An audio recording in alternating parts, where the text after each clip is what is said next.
All right, onto the shocks. This is a pretty simple thing overall, but if you've never done shocks, it can be a little bit intimidating. And the instructions here are kind of lackluster in terms of ordering and a few pro tips. You're going to want to start with the shock shaft and piston. This gets assembled with the white piston and an E-clip on each side. Now if you've never used an E-clip before, they just clip on. Even if you have used them, they can sometimes be frustrating. I happen to really like them because I think they're efficient, but they can be tricky. I used my trusted needle nose pliers to squeeze them on. Do be careful though, because they can go flying. I'm pretty experienced with them, and I had them go flying at least 3 times in the 8 E-clips that I put on. So just one on either side of the piston. I started with the bottom one, then put the piston on, and then put the top one on. That's all pretty easy. The next thing is moving on to the O-rings. Now, I have heard that these shocks leak a lot. So what I'm doing, and what I sort of recommend you doing, they have you do an O-ring, and then this little plastic spacer, and then another O-ring. You can see up here. But what I'm doing instead, I opened bag H and found this bag with extra O-rings in it, and that's to hold the door handles on. But I'm instead going to use those in the shocks because they're the same exact thing. And instead of this plastic spacer, I'm going to use a third O-ring. So it's going to be just 3 O-rings instead of the plastic spacer. Now this might confuse you a little bit about ordering here, but what you want to do is put the shaft through the shock first. Make sure it goes up and down freely, that the piston isn't rubbing excessively. And then you need to put some grease or petroleum jelly on this, on the end, and then slide the O-rings, and if you don't trust my O-ring theory, the spacer onto the shaft, and then put on the cap. You're going to be really careful sliding the O-rings onto the shaft so that you don't damage them. That's a pro tip there. Looking at the instructions, you might get confused and think that you're supposed to put the cap and the O-rings in first and then the shaft, but no, absolutely not. Do not do that. Once you have the cap on with the O-rings, you need to put the end on, the end mount. So what you do for that, you're going to take either a rag or a paper towel and bunch it up, fold it up, and then take either a pair of pliers or vice grips and grip the shaft really tight, and then just twist the end on. It just threads on. You need to use a paper towel or a rag though, and then pliers to grip it. And you need to be careful to not mark the shaft. That's why you're using the rag or paper towel.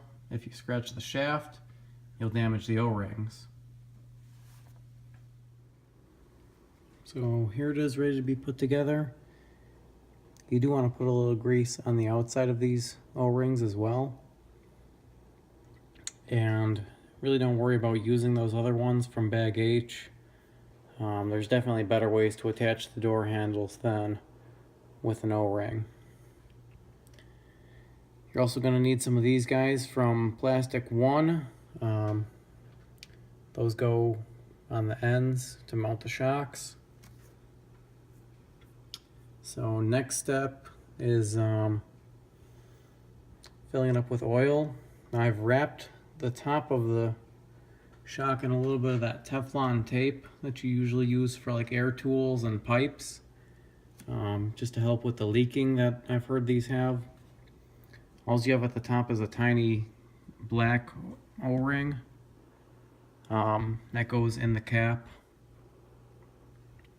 So I think the Teflon tape could help seal that up a little better. You do also have some choices here with the shock. You have these older style pistons, which I'd probably stay away from. Use the newer white ones that they included. You also have a choice. There's threaded spring perches, which thread on from the top or the bottom for adjustment, or there's these non-threaded spring perches, and you'd have to use those C-clip things to adjust your ride height. I went with the threaded ones because it's a threaded shock body. It should have a threaded spring perch. You also have different caps. There's this one with the extension for the fake piggyback reservoir thing, or there's just the regular shock cap. I went with the regular because I wasn't feeling the fake piggyback reservoir thing. But you do also have a choice of fake piggyback reservoir. You have these nice aluminum ones they've provided, or these plastic ones that they've also provided. So that's your choice. As you can see, I'm going no piggybacks and the regular end cap. So for filling the shocks, I'm using their provided alleged 30 weight oil. This stuff seems kind of thin to me though, just by look. I feel like 30 weight's a little bit thicker than that. Anyway, that's pretty easy to adjust later. It might need adjustment because there are different spring rates for the front and rear. So usually you would want to adjust the weight of the oil to match the spring rate. Anyway, when filling it up, some high quality shocks will have a diaphragm in here. These ones don't. So it's not super critical how you fill them. With the diaphragm, you really need to make sure that you've gotten all the air out. With these, it's impossible to get all the air out, so you will always have squeaky shocks that squeak and don't travel particularly smooth. The one thing you can do is limit the amount of air you have in them. You want to be able to compress the shock fully, so you need enough air to do that, and then you want to have some rebound. That's just due to the pressure inside from the air and the added volume of the shaft going in. Like I said, a quality shock will have a diaphragm at the top, and then as the shock compresses and there's more volume in there due to the shaft, the diaphragm will compress and you want to have air bubbles in there. These, it's pretty much impossible to not have air bubbles in there, so you result in squeaky shocks that the damping is variable depending on how much air is going through the piston. So not really ideal, but they're what they are. So it takes a little bit of trial and error to get the level right. It's not super critical with these since there'll be air in them anyway, but you can work the piston up and down to get the air behind the piston out.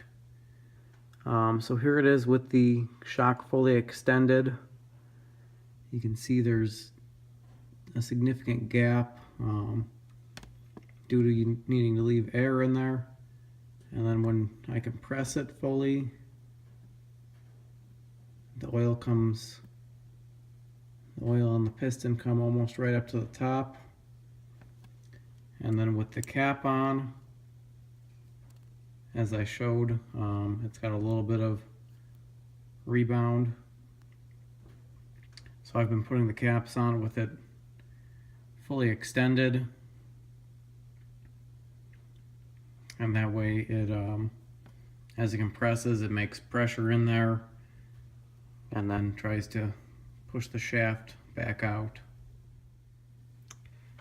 That's really about it for the shocks. Besides, you want to set the ride height to as low as it'll go. So bring this all the way up. Slip the spring on. And then in case it's not obvious, this piece is your spring retainer. So you pull the spring back, slip it over the shaft, and then that's what holds the bottom of the spring on. You can even do it one-handed. And now leave it at the lowest ride height until you get everything else finished up, and then you can set your ride height.